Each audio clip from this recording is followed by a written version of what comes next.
Hi, Ben from Hayes Products here.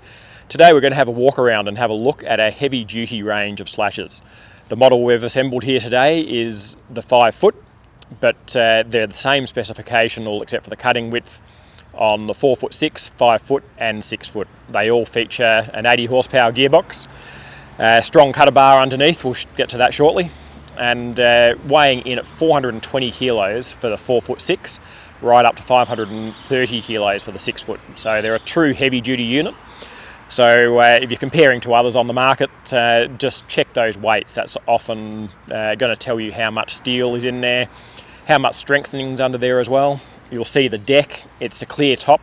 That just stops the grass from settling on top and potentially rusting out your slasher. You're always best to just give it a blow off when you're finished. Wet grass is not a good thing to leave sitting on there, but that's why we put the strengthening in from underneath, just to avoid that grass from hanging around. So yeah, just having a walk around there, you'll see, starting with the front here, you've got your floating 3-point link, so that means as you're riding up and down through your highs and lows on your block, that can just move naturally. And when you go to lift it on your 3-point linkage, of course it will lift. We have category 2 and category 1 pins there, so compatible with both top and bottom. We come standard with a PTO shaft fitted, and we have an 8-inch slip clutch on there as well, and that's also included on the 4'6", right through to the 6 foot.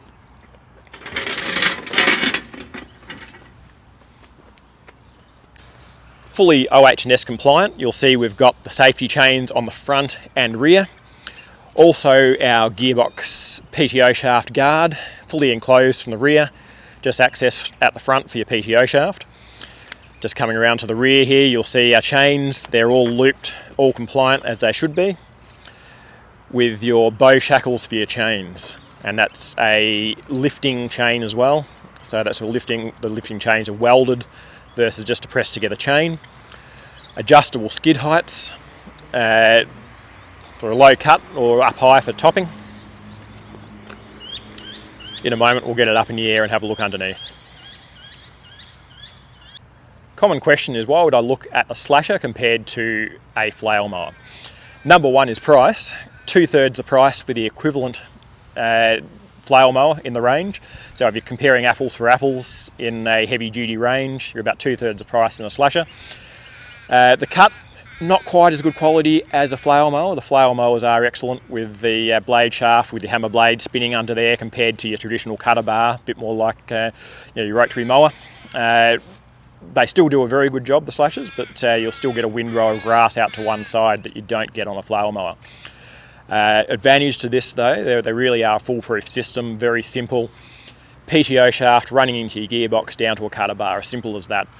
A flail mower, you're running through your PTO shaft into a gearbox, across a top shaft, pulleys down to some belts running onto your blade shaft. So there is more maintenance, more things to grease.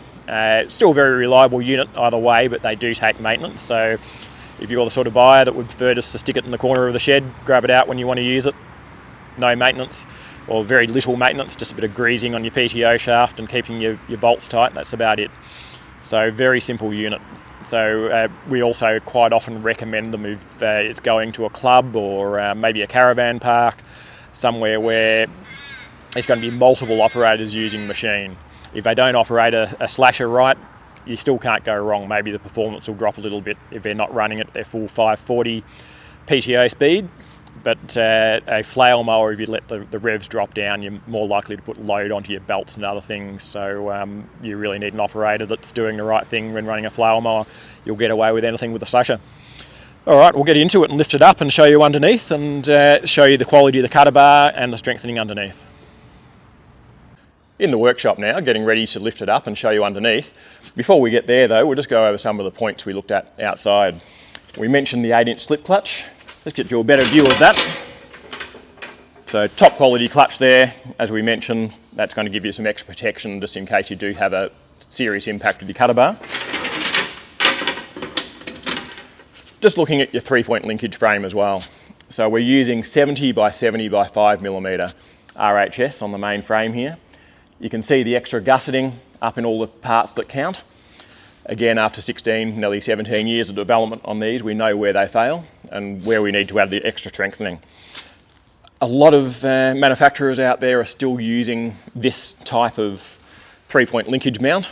They're totally fine on a lighter slasher, so our medium duty slashers use these, but they're only at 200 kilos roughly.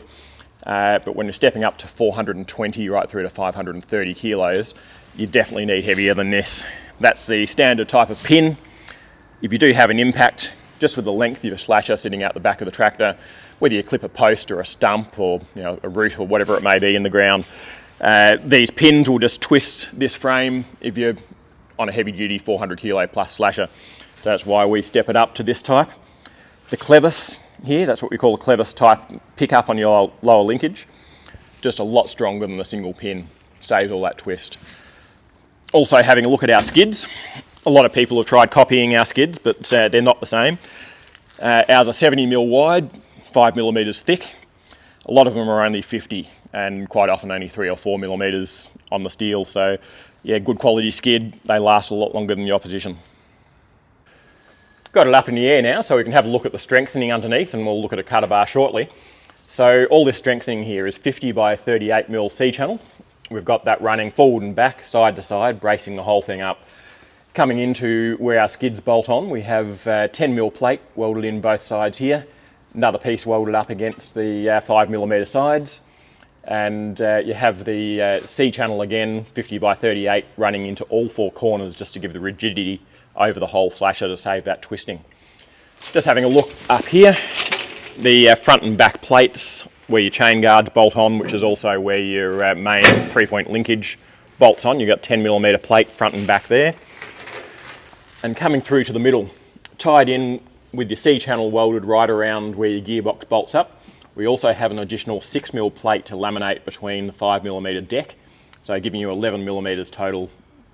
Just in case of that heavy impact, you won't be twisting your deck.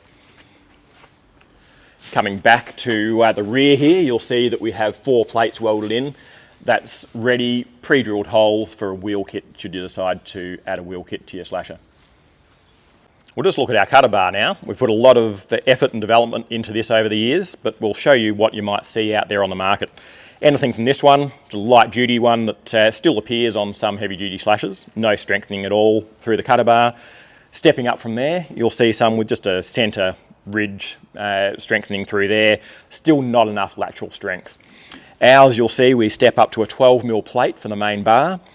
You've got this welded section right through both sides to box in the centre where it goes to your output shaft on your gearbox. The other important note is that we run a 15 spline, 50mm output shaft on the gearbox. These ones are only running a 12 spline. So big difference in the size of the output shaft and a true 80 horsepower rating. As well, have a look at the bottom out bolts here. What these are for is so that if you do have an impact with your blade, they can swing back and not get jammed in between your bottom plate and your cutter bar. So yeah, good feature there. Also the steel, 9260 grade on your blade. So not too hard where they're going to snap, not too soft either where they're going to wear out too quickly. Just looking at the bottom plate and the cutter bar as well, you'll notice that we have these protection rings around the bolts. A lot don't. That just becomes a problem after years of use with the bolts rubbing on the ground. You won't get any purchase on the bolt to replace your blades later on, so very important to have your protection rings. Also with your 3-point linkage mount, it can be offset left or right. Thanks for watching today. If you'd like more information, feel free to call us on 1300 442 937 or shoot us an email, sales@hayesproducts.com.au. Remember, full spare parts backup, warranty, freight available Australia-wide.